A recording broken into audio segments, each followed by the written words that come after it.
Madame, Monsieur, bonsoir. Merci de nous retrouver pour cette nouvelle émission. La femme que je reçois ce soir s'est dédiée à la peinture depuis son plus jeune âge, un art au travers duquel elle a pu réellement s'épanouir. C'est donc très jeune qu'elle organisera sa première exposition en 1967 au Liban. Ses œuvres voyageront par la suite dans de nombreux pays avant qu'elle-même ne prenne le chemin du départ en 1975 pour aller s'installer en France. Mais la Bekaa, sa région d'origine, coulant dans ses veines, comme elle le dit si bien, elle ne rompra pas les ponts avec son pays où elle retournera le plus souvent possible, malgré la guerre.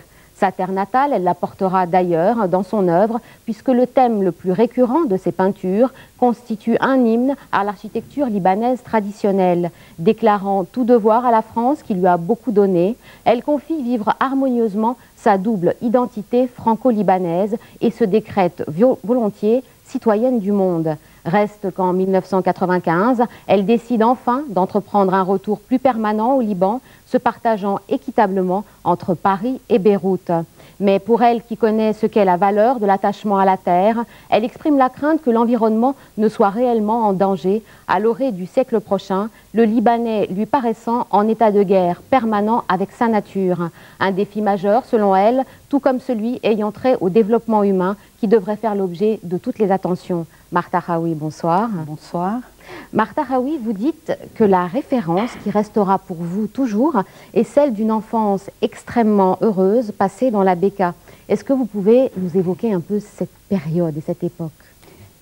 C'est une période à laquelle je fais souvent allusion dès l'instant que je suis exposée à des questions du genre comment j'ai commencé, comment s'est déclenché, disons, mon penchant pour la peinture, comment j'ai été dirigée. Et donc c'est toujours, effectivement, comme vous l'avez dit, c'est toujours ma référence parce que c'est d'abord le lieu qui a beaucoup compté pour moi dans mon enfance et qu'à cette occasion, j'aimerais beaucoup dire combien le rôle de mes parents a été important pour, disons, attirer mon attention alors que j'étais fort jeune à l'époque sur l'importance de sur ce qui leur paraissait important de ce que je faisais. Et puis à cette occasion, je pense que le rôle des parents est radical pour diriger les enfants sans toutefois leur imposer leurs propres souhaits, sans trop se projeter à travers leur... Oui, mais cette enfance heureuse, donc, elle a été marquée par quoi? Donc il y avait le dessin qui était déjà très présent, effectivement. Oui, c'est-à-dire que moi, c'est souvent, vous savez, des heures des après-midi libres, à l'époque où on avait des journées en cours de semaine de liberté, que chacun se donnait à un divertissement quelconque. Moi, c'était instinctivement le recours au papier, au crayon et puis au pinceau également. Et à l'époque, qu'est-ce que vous dessiniez? Alors c'était c'était au gré de ce que je voyais, ça allait de n'importe quel sujet, mais le thème qui a été radical et qui a été un tournant dans ma vie d'artiste a certainement été la maison de mes grands-parents, que j'ai peint à l'époque, telle que je la voyais, c'est-à-dire avec une spontanéité que malheureusement on perd au fil du travail et de l'expérience qu'on acquiert, et donc dans laquelle la perspective était quasiment inexistante. Et puis je l'ai soigneusement mise de côté, n'osant pas montrer, vu le sujet quand même, la maison des grands-parents, c'est une référence, j'ai le souvenir qui m'a marqué. À l'époque, mon père venait d'être élu président de la FAO. Il y avait un congrès régional qui se tenait donc à la Bekaa.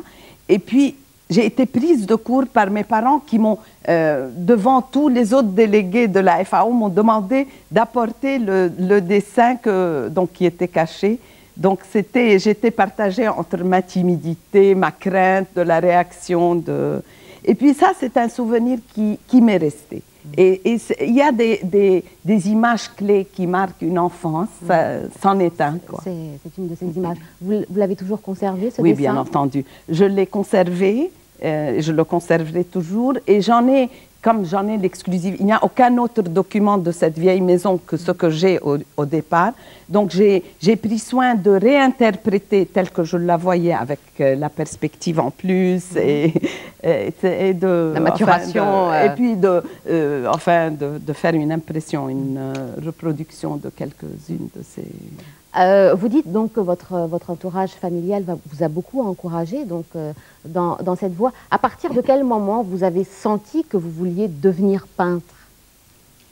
Je ne sais pas si on sent vraiment qu'on veut devenir peintre. On ne calcule jamais, on sait vraiment, on ne se pose même pas de questions. Honnêtement, en ce qui me concerne, jamais je ne me suis posé de questions. Mais parfois, il y a des circonstances dans la vie qui font que le penchant aidant, bien sûr. Il faut qu'au départ être...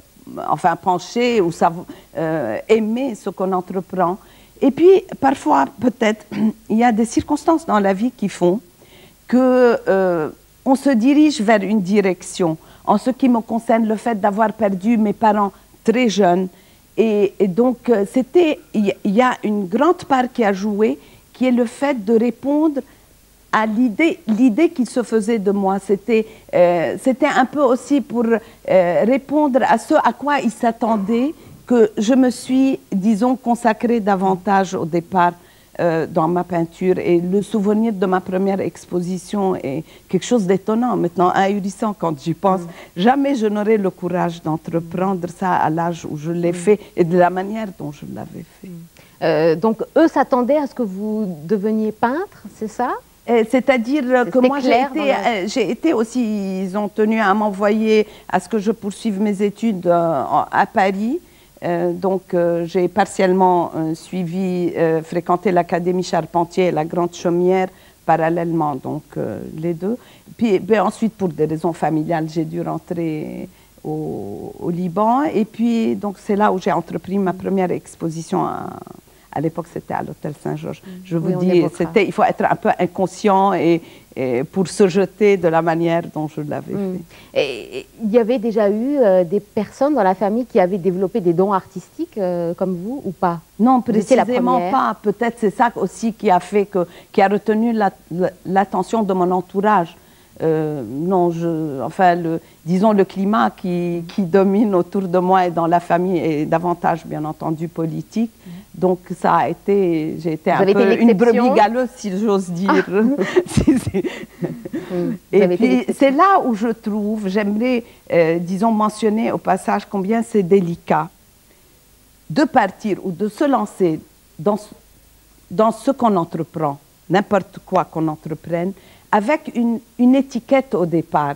C'est-à-dire, bon, évidemment, il y avait une étiquette qui entourait ma personne, forcément, de par mon appartenance. Et donc, on a un double effort à faire pour briser l'image que les autres ont de vous, d'une part, et pour prouver aux autres que aussi on entreprend quelque chose de par soi-même, indépendamment de l'environnement et de son entourage et du soutien qu'on peut trouver. Mais est-ce qu'en même temps, on n'est pas aidé, justement, quand on vient d'un milieu on est comme aidé, mais attention, c'est une arme à double tranchant. C'est-à-dire, on est au départ aidé, bien entendu. Mais combien les gens sont complaisants? Ils peuvent être au départ, une fois, deux fois. Le tout, c'est de se prendre en main, en charge soi-même et de faire un peu, disons, un genre, enfin, face à son art de décider ou de ce qu'on veut faire. Mais au départ, il n'y a pas de doute que ça... Bon, vous dites beaucoup que votre première exposition, donc, qui a été organisée en fait lorsque vous étiez très jeune, pour vous représente un peu une erreur. Donc, mais en fait, est-ce que ça n'a pas remis en cause votre carrière par la suite? Donc pourquoi? Écoutez, je ne sais pas si le mot erreur est un trop grand mot. Je trouve au contraire que c'était de l'inconscience et du courage à la fois. Et le souvenir que j'en garde est un souvenir assez, disons, chargé d'émotions, parce que c'était quelque chose. C'était à l'Hôtel Saint-Georges aussi. Qu'on perd, c'est une émotion qu'on perd, c'est une époque aussi, peut-être, c'était une autre époque aussi, donc c'est chargé d'un tas de choses. Mais il n'y a pas de doute que quand on est jeune, il y a un courage, une inconscience qui donne un punch et on se jette là par la suite, avec les années, et on réfléchit à 2 fois avant d'entreprendre ce qu'on entreprend. Martha Raoui, vous manifestez un attachement très profond par rapport à vos parents qui en fait sont partis très tôt et à un intervalle assez rapproché. D'abord, de quoi leur êtes-vous redevable selon vous? C'est évidemment la première chose qui me vient en tête, c'est l'éducation qu'ils nous ont inculquée, l'ambiance dans laquelle on a grandi. Il y avait une ambiance, quand j'y pense, qui est assez, dans laquelle, disons, le climat culturel avait une place assez importante. Dès qu'il y avait des rencontres, dès que nous étions réunis, c'était un rapport de force où chacun devait soit sortir une fable, soit faire des citations, soit on était exposé à des questions et combien de fois on était embarrassé de ne pas pouvoir répondre. Donc, ce sont des choses quand même qui accompagnent l'éducation d'un enfant durant tout son parcours, sa vie d'adulte, jusqu'au dernier moment de sa vie. Et c'est ce qui reste finalement. Ce sens des valeurs morales, ce sens entouré d'amour, d'attention. Et ce sont des choses qui marquent énormément un individu.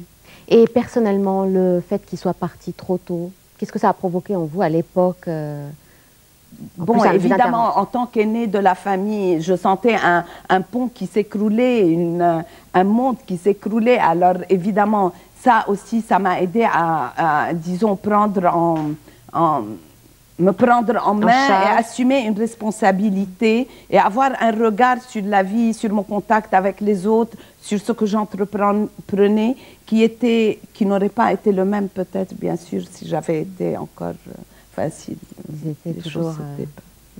8 ans donc après cette première exposition qui avait lieu en 1967, vous vous installez donc en France en venant tout de même régulièrement au Liban. Qu'est-ce qui a motivé ce départ? La guerre? La guerre, oui, je l'ai partiellement vécue. Je l'ai partiellement vécue sur place ici à Beyrouth et à Zahle également. Et puis il y a eu une réaction aussi, là encore on revient en fait des gestes irréfléchis dans laquelle je n'ai pas du tout ni planifié ni pensé longuement. J'ai eu un réflexe de retourner en France sans savoir exactement ni pour combien de temps ni comment. Et je reprends cette citation qui a été prise pendant la guerre, qu'il n'y a que le provisoire qui dure. Donc j'y suis allée vraiment avec un besoin intense de changement. C'était ça. Avec une perturbation profonde, il faut l'avouer, à telle enseigne que les premières années, enfin les 2 ou 3 premières années, j'étais en période de gestation où je n'ai pas pu vraiment produire. Nous nous interrompons quelques instants avant de poursuivre notre portrait de femme avec Martha Raoui.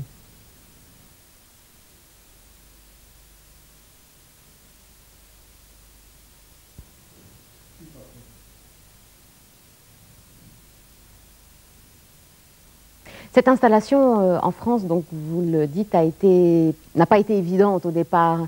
Qu'est-ce qui était le plus déséquilibrant, entre guillemets? Évidemment, ce par quoi passait le Liban était une chose suffisamment importante pour être assez déséquilibrante. Le fait de suivre les nouvelles de l'étranger est doublement perturbant. Ce n'est pas une chose évidente. Être sur place est une chose, bien sûr, c'est très dur, je ne dirais pas, mais être à l'étranger aussi et suivre les nouvelles, il n'y a pas de doute que parfois on a tendance, en laissant aller son imagination aussi, d'imaginer le pire ou d'amplifier les choses. Et puis il arrive un moment donc pour un artiste de sentir qu'il y a quelque chose à faire, dans le sens que un besoin d'exprimer toute cette tension intérieure.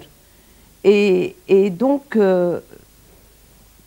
j'ai repris le travail, le pinceau, le crayon, l'atelier. Et puis, donc, je me suis mise à peindre. Et puis, s'est présentée donc l'opportunité d'exposer dans une galerie parisienne. Et j'ai eu donc ce thème qui s'appelait Fleurs et ruines, dans lequel, finalement, finalement, l'artiste étant témoin de son temps, il fallait bien, disons, concrétiser ce par quoi j'étais passée, donc l'exposition a eu lieu. Et c'était quelque chose d'assez important, il faut le dire, à l'époque où les médias reproduisaient tout ce qui se passait au Liban, de faire cette parenthèse, donc, qui était une manifestation culturelle parisienne, en rapport avec la guerre, mais également avec un souffle d'espoir, vu le thème de l'exposition. Fleurs et héroïnes, donc cette opposition... Et c'était ma première exposition individuelle à Paris. Oui. Donc c'était en 81, si j'ai bonne mémoire, en 81. Alors sur un plan professionnel, donc, est-ce que vous êtes parvenu à vous épanouir alors que l'environnement en France était quand même différent de celui que vous aviez au Liban? Je ne sais pas comment répondre à cette question. Comme vous l'avez dit dans la présentation, comme je me situe en tant que citoyenne du monde et ayant une facilité d'adaptation, je n'avais nul problème à ce niveau-là. Si vous voulez, à ce niveau-là, il n'y avait aucun problème, sinon le problème des nouvelles que nous suivions, comme je l'avais dit précédemment. Mais qu'est-ce qui vous inspire, je veux dire, lorsque vous peignez? Vous pouvez faire abstraction d'un certain environnement aussi pour peindre? Vous savez aussi, ce qu'il y a, enfin dans ma démarche, chaque peintre a sa technique ou sa manière de travailler. En ce qui me concerne, j'ai deux volets bien distincts dans ma manière de m'exprimer, qui peuvent a priori paraître très contradictoires, mais en fait, si on regarde bien, si on dissèque bien la technique et la manière, qui sont en fait assez complémentaires. J'ai d'une part ce souvenir, disons, cette volonté ou cette envie de reproduire des impressions de mon pays et notamment de ma région, donc, qui est la Bekaa, et c'est souvent par impression ou interprétation.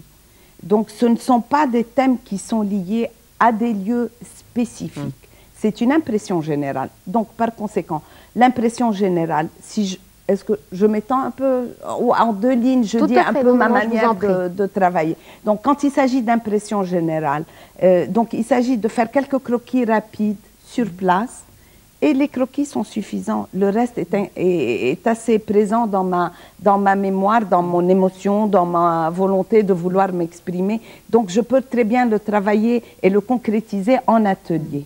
Donc, ceci en ce qui concerne mes paysages. Donc, si vous voulez, ils ont un lien très limité, avec quelque chose de précis sur place, et le reste, c'est une impression. C'est une interprétation libre, mais dans laquelle quand même se dégage une ambiance qui se réfère donc au paysage en question. Et puis d'autre part, donc parallèlement, je travaille beaucoup sur le nu, donc ma présence en France et ma volonté de vouloir reprendre le coup de crayon, retravailler le trait, etc., m'a poussé à fréquenter de nouveau des ateliers. Et puis, donc, je travaille, donc on a des modèles. Maintenant, comme j'ai mon propre atelier, nous sommes quelques artistes, nous nous réunissons avec un modèle, une sélection de modèles qui passent progressivement, évidemment, chacun. Et puis, donc, nous travaillons les modèles. Est-ce que vous pensez que votre peinture aurait évolué différemment s'il n'y avait pas eu ce séjour en France? Il n'y a pas de doute que pour un artiste, une ouverture, une possibilité de déplacement et de voyage et d'ouverture d'esprit est une chose assez enrichissante à tous les niveaux. Donc, je ne veux pas, disons, affirmer une chose qui est quand même une interrogation, mais je le pense quand même, certainement que ce soit ma peinture ou ma personne ou la manière avec laquelle j'ai évolué ou mon centre d'intérêt, évidemment, c'est déplacé. Et la vision de l'artiste par rapport à la guerre, est-ce qu'elle diffère réellement des autres visions, selon vous? Là, je dirais, c'est davantage un besoin de concrétiser. Bon, il se trouve, dans mon cas, c'est par le pinceau ou le crayon, mais certainement, il y a un besoin intense chez l'artiste qui s'exprime, que ce soit d'une manière par la littérature ou par la musique ou bien par le théâtre ou par... je ne sais pas s'il a une vision différente ou parfois, moi, je pense qu'il est un messager, il est un messager du public, ou que peut-être souvent le public se retrouve dans ce qu'il voit ou dans ce qu'il a vécu. Et pour quelle raison je dis ça? Je dis ça parce que mon expérience m'a appris qu'un spectateur est d'un grand apport pour l'artiste. Et que souvent, je pense, le tableau existe et c'est une communication, une collaboration entre l'artiste et le spectateur. Et donc, si je dis ça, c'est que quelque part, le spectateur se retrouve ou fait des commentaires au sujet des tableaux qui sont tout à fait, disons, adéquats et qui éveillent l'artiste à ce qu'il a fait. Et ceci sans qu'il ne soit nécessairement d'une connaissance théorique ou historique sur l'art qui soit énorme. Vous savez, il y a des réactions spontanées parfois qui sont très valables et d'une très grande richesse pour l'artiste. Donc le regard de l'autre compte beaucoup? Ah, énormément. Oui. À un moment donné, attention, parce qu'il y a toujours, il y a deux volets chez l'artiste. Il y a la phase, bon, où il est dans son atelier, face à sa toile vierge, ou face au papier également blanc. Et donc là, je pense que le spectateur n'intervient pas et ne peut pas intervenir, si on veut être sincère dans ce qu'on entreprend. Ce n'est que la phase finale étant le fait que le tableau est exposé, accroché, exposé à tout. Les commentaires, et quel qu'il soit donc. Enfin, je veux dire, quel que soit le regard, il compte. Il n'y a pas de doute. Ça dépend si on veut être à l'écoute. Moi, je le suis. Vous-même, quel genre de peinture vous appréciez? Écoutez, j'ai une panoplie. Votre question est tout à fait adéquate. Je suis souvent exposée à ce genre de questions auxquelles, malheureusement, je me réserve de répondre. Je vais vous dire pour quelle raison. Parce que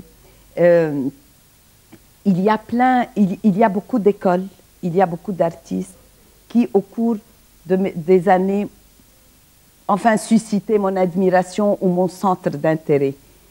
Et donc, ce serait injuste, disons, de cloisonner ou de faire des citations. Oui. Ça me fait penser à un écrivain que j'aimais bien, qui faisait passer des papiers dans Le Monde, de temps en temps, qui s'appelait Bonheur. Le titre des papiers s'appelait Bonheur. Et donc, c'était des choses que je découpais et que je conservais. Et l'un d'eux s'appelait Le Bouquet. Et il disait que... pour quelle raison être extrémiste ou avoir un seul maître ou une seule démarche? On peut, disons, approcher toutes les disciplines, connaître et approfondir toutes les confessions, toutes les religions, approcher toutes les cultures et faire son propre bouquet. Et le titre donc du show, c'était le Bouquet. Donc, moi, c'est un bouquet d'un ensemble d'écoles, d'un ensemble de peintres. C'est pour cette raison que je me réfère. Et est-ce que vous arrivez à vous départir de votre spécialisation, c'est-à-dire sur un plan professionnel, je veux dire personnellement, les coups de cœur que vous arrivez à avoir? Est-ce que le peintre ne parle plus ou il revient toujours? C'est assez présent, je pense. Le peintre est assez présent. Mais aussi, encore une fois, on est composé, c'est un ensemble d'un tas de choses. Le fait d'être peintre, il y a différents aspects de la personnalité, donc parfois qui prédominent. Mais... Qu'est-ce que vous a apporté la peinture sur un plan personnel, vous pensez? J'ai tendance à ne pas souvent faire des bilans ou de faire... et je crains que... Qu'est-ce qu'elle vous apporte, si vous ne souhaitez? C'est devenu un besoin vital, une manière, bon, c'est banal ce que je vais dire, c'est des termes qui ont été utilisés, une manière d'exister pour moi. Et il y a des périodes où c'est quasiment des démangeaisons de mains qui font que le besoin de s'exprimer, mais ce n'est pas permanent, c'est des moments, c'est des flashs. Mais il n'y a pas de doute que la peinture aussi m'a ouvert des tas de portes que normalement, si j'avais eu peut-être une activité autre, je n'aurais pas eu. Notamment cette manière dans mes déplacements de côtoyer et des personnes de tout genre et de connaître des pays dans des conditions aussi assez favorables, dans le sens côtoyer les arrière-pays et s'éloigner de l'aspect un peu touristique des pays. Donc tout ça, c'est assez enrichissant. Et puis, qu'on le veuille ou pas, c'est un statut. C'est un statut...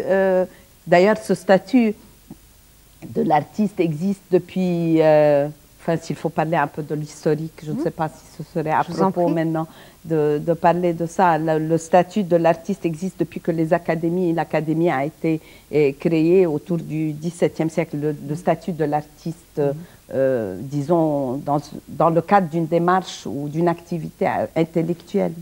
Parce qu'à ce sujet, j'aimerais dire combien, quand on entreprend une activité et qu'on a un regard sur le passé, on jette un regard historique, c'est curieux de constater combien l'activité qu'on pratique a connu différentes qualifications au fil des siècles. Vous savez, du Moyen-Âge quasiment jusqu'à la Renaissance, il n'y avait pas de différence entre artistes et artisans.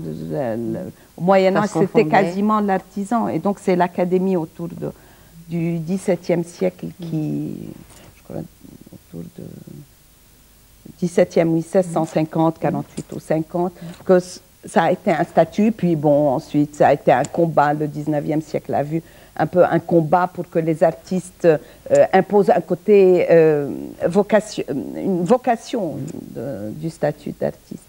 Et pour vous, quelle est la définition de l'artiste?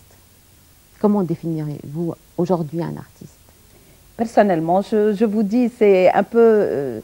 c'est un ensemble de choses et je me réserve toujours de donner des étiquettes bien définies. Mais si...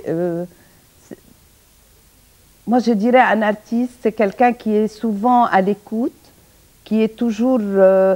qui a, bien entendu, une sensibilité à fleur de peau et une perception assez aiguë des choses. Contrairement à l'image qu'on peut avoir de l'artiste rêveur, tête en l'air, renfermé, ou tête en l'air. Enfin, moi, si je le dis, c'est par expérience personnelle. Je pense qu'on peut être artiste, soigner énormément l'être et son paraître également. Il n'y a pas de mal à soigner. Si on est artiste, il ne faut pas nécessairement s'acharner à avoir une tenue vestimentaire qui sort de l'ordinaire ou un physique provocateur. Bon, je ne sens pas le besoin de le faire ou tenir des propos de provocation ou quoi que ce soit. C'est un ensemble d'être et de paraître et surtout une perception assez aiguë des choses qui fait qu'on peut disséquer ou être un peu trop prévoyant en ce qui concerne même des facteurs qui sont extérieurs à vous. C'est-à-dire qu'on peut pressentir les choses. Ça, c'est peut-être la sensibilité de l'artiste doublée de l'instinct féminin qui fait qu'on peut pressentir. Vous vous astreignez à un rythme de production picturale ou pas?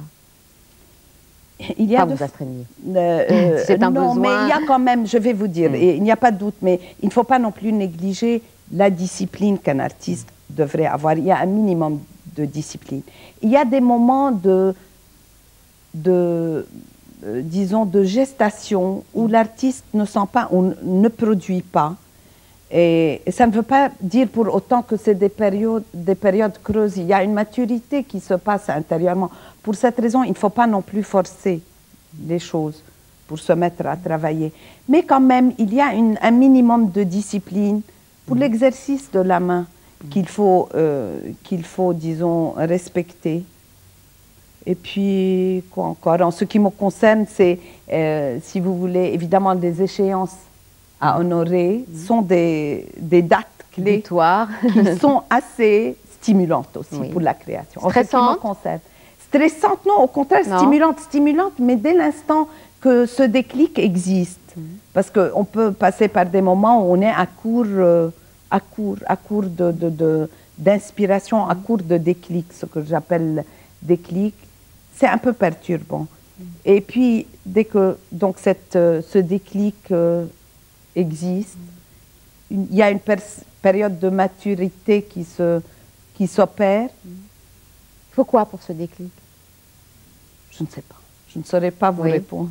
Ce n'est certainement pas en faisant l'effort. Ça se présente à un moment donné.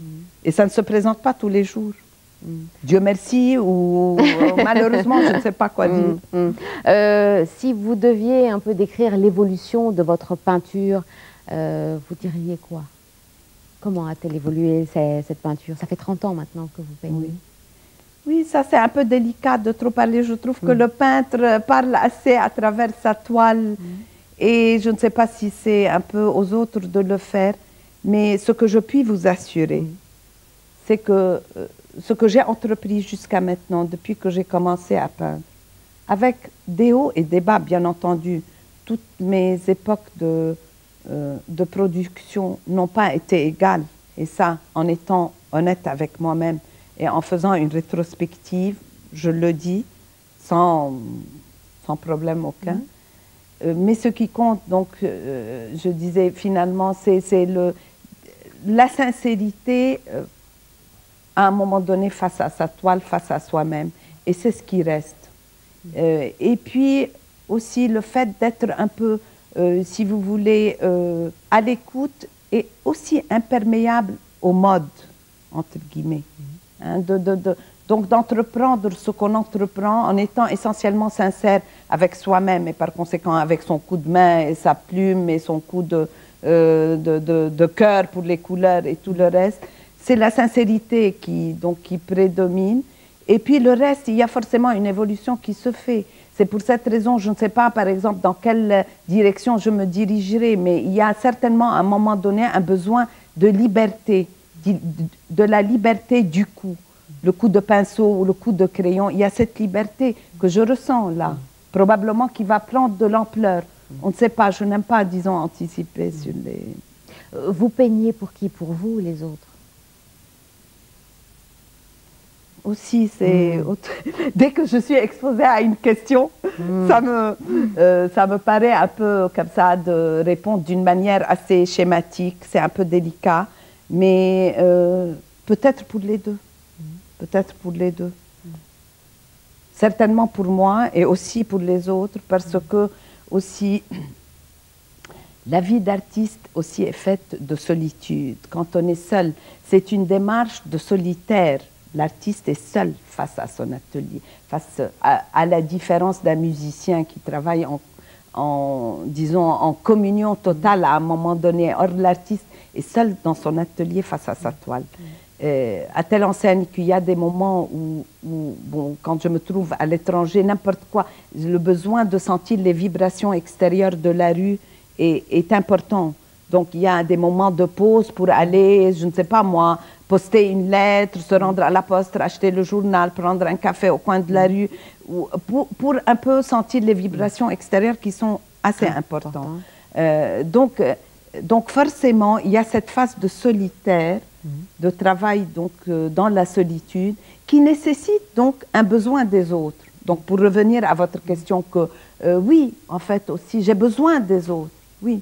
C'est pour ça que j'ai besoin des expositions, j'ai besoin de dialogue. C'est pour ça que lorsque j'expose, c'est très important pour moi d'être présente, parce que je me dis quand les gens se déplacent, qu'ils viennent voir la toile, mais aussi ils ont envie de voir l'artiste. C'est important de voir qui a peint. Je pense, parce que moi je sais de ma réaction personnelle, dès l'instant que je porte un intérêt pour une toile qui suscite ma curiosité ou des interrogations, j'ai envie de connaître davantage sur le peintre. Donc par conséquent, je suis ravie de connaître le peintre aussi. Martha Hawi, dans vos peintures, vous rendez un vibrant hommage à la femme de la Bekaa, M. Youssef. Est-ce que pour vous, elle représente la femme libanaise par excellence? Oui, c'est-à-dire qu'elle a pris une place assez symbolique au sein de cette exposition. Finalement, c'est un hommage à la femme qui entreprend, qui a une double initiative et pas des moindres. Celle d'être chez soi, d'assumer sa responsabilité de mère de famille, d'épouse, de mère de famille. Donc, d'être en intérieur et d'être également en extérieur. Bon, il se trouve que c'est une femme qui existe, qui a un peu bercé notre enfance, qui a donc élevé des enfants, qui a donné l'occasion de faire voyager ses enfants pour poursuivre leurs études et acquérir des diplômes, et qui, et ça c'est un souvenir assez marquant, n'hésitait jamais à placer un enfant. Elle avait des hanches énormes, elle vit toujours d'ailleurs, elle a un peu maigri maintenant, mais donc de placer chaque bébé ou nourrisson sur une des hanches et de descendre, de travailler la terre et de seconder son mari. Donc j'ai beaucoup d'admiration pour ce genre de femme. Bon, il se trouve qu'elle, Youssef, travaille la terre, mais ça peut être un symbole pour une femme qui quitte son intérieur pour se rendre dans un bureau ou dans un magasin qu'elle dirige ou dans n'importe quelle autre activité. Donc à ce niveau, je dis qu'il y a une catégorie de femmes qui ont des activités fort louables et qui ont une charge qu'elles honorent avec beaucoup de courage. Et donc l'image de cette femme libanaise en général, quelle est-elle? C'est celle que je viens de décrire, celle donc, qui suscite vraiment mon admiration et donc... qui assume en même temps, oui, bien sûr, donc la vie du qui foyer. assume avec beaucoup de courage. Évidemment, il y a de tout dans une société. Il y a également des femmes qui sont davantage gâtées, peut-être appelées à moins travailler. Et enfin... si vous n'aviez pas été peintre, qui auriez-vous aimé être? Ou vous ne pouvez pas envisager? Si, non. Oui. C'est-à-dire, c'est une question qui m'est venue de temps en temps. Et vous savez, j'ai un attrait tel pour la terre. Et j'ai une telle admiration pour les gens qui approchent la terre. Et pour leur philosophie et pour leur sens aigu. Il y a un bon sens spontané et instinctif qui émane des gens qui sont proches de la terre, que je pense que je n'aurais pas hésité à avoir une activité quelconque, mais qui me fait côtoyer la terre beaucoup plus intensément. Enfin. Quelle est la part de doute dans la création? Elle existe. Oui. Elle existe, elle est très inégale. On passe par des moments, je pense, assez pénibles. Et puis, paradoxalement, au fil des années et l'expérience aidant, le doute pour un artiste et pour sa production s'agrandit. Est-ce une démarche saine?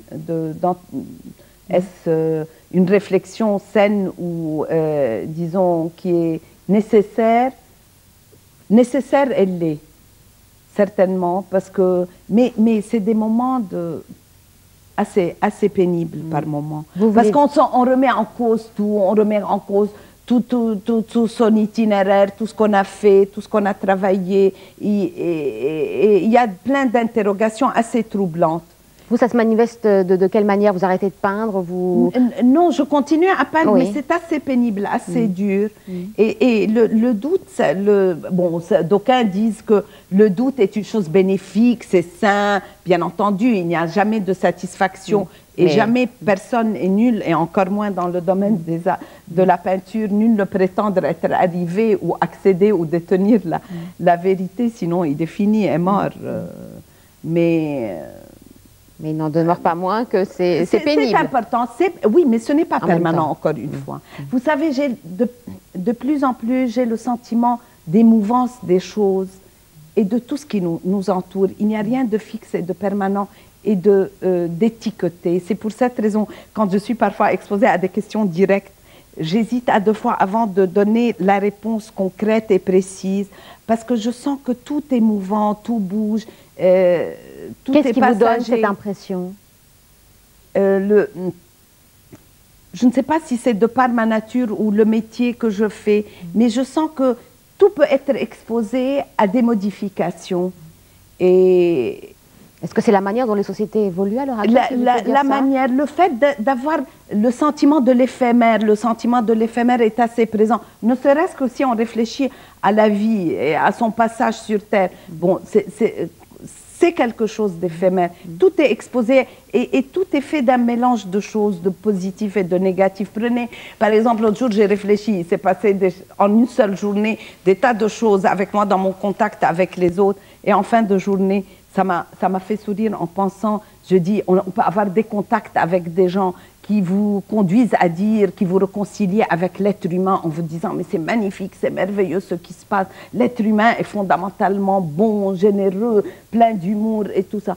Et là, dans la même journée, vous êtes appelé à côtoyer des gens mais qui vous mettent hors de vous. Donc, et c'est un ensemble de choses en permanence. Et vous-même, personnellement, vous pensez que l'être humain est fondamentalement bon?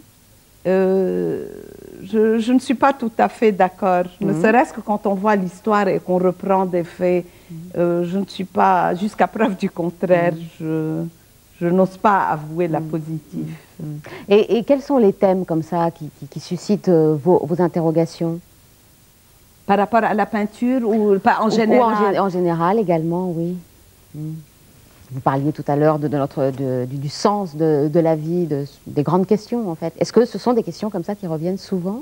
Ce sont des questions, je ne sais pas. Et que la peinture aide à se poser? Je ne sais pas si c'est la peinture ou le fait d'intérioriser, de par ce qu'on entreprend, quand on a des moments de solitude, enfin quand on est seul face à soi-même. Il y a plein de questions qui reviennent.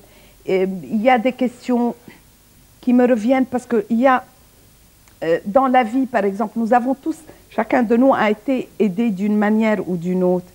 Et il y a comme cette circonférence qui revient dans ma tête, il y a comme un cercle qui revient.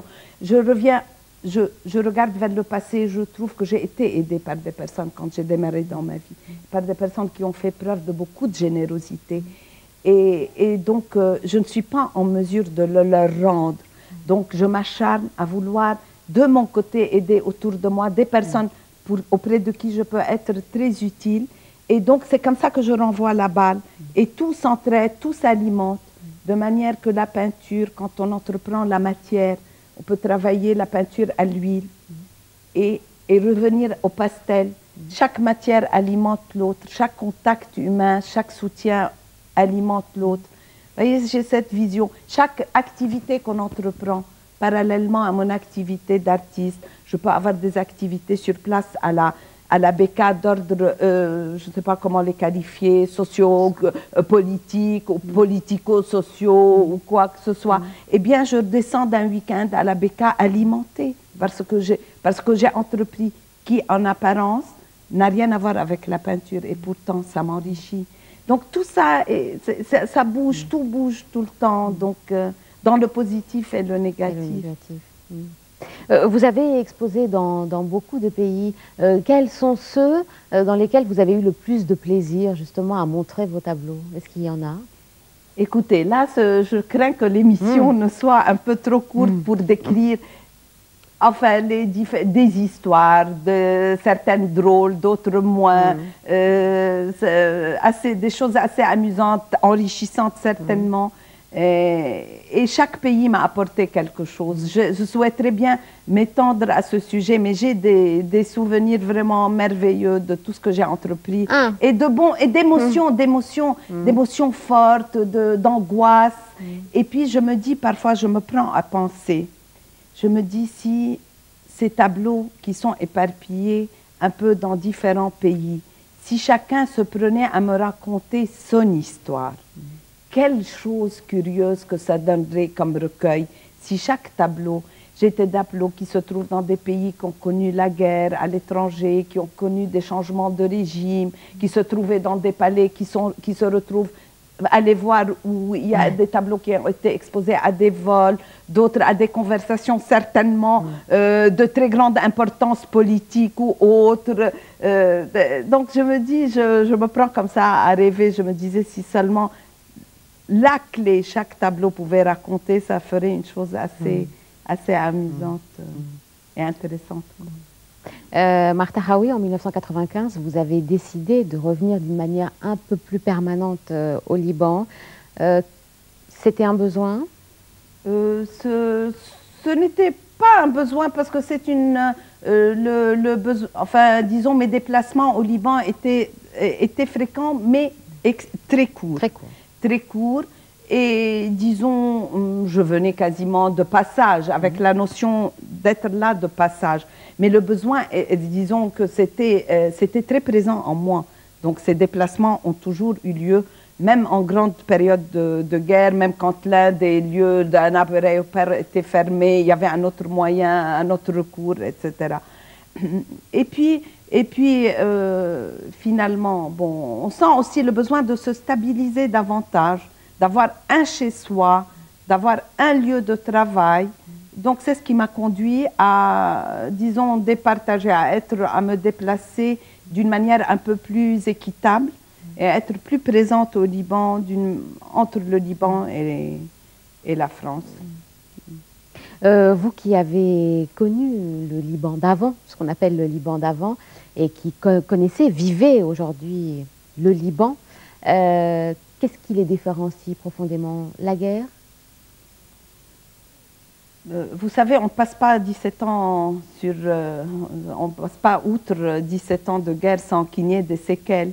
Mais c'est-à-dire là-dessus, je sais pas, je préfère avoir un regard vers l'horizon parce que c'est finalement le moteur de l'inspiration. Et je pense que l'histoire définira, enfin un peu ces grands changements assez radicaux entre ce qu'était le Liban d'avant la guerre et ce qu'il est maintenant. Donc vous n'êtes pas je préfère avoir un regard vers l'horizon. Vous n'êtes pas une nostalgique?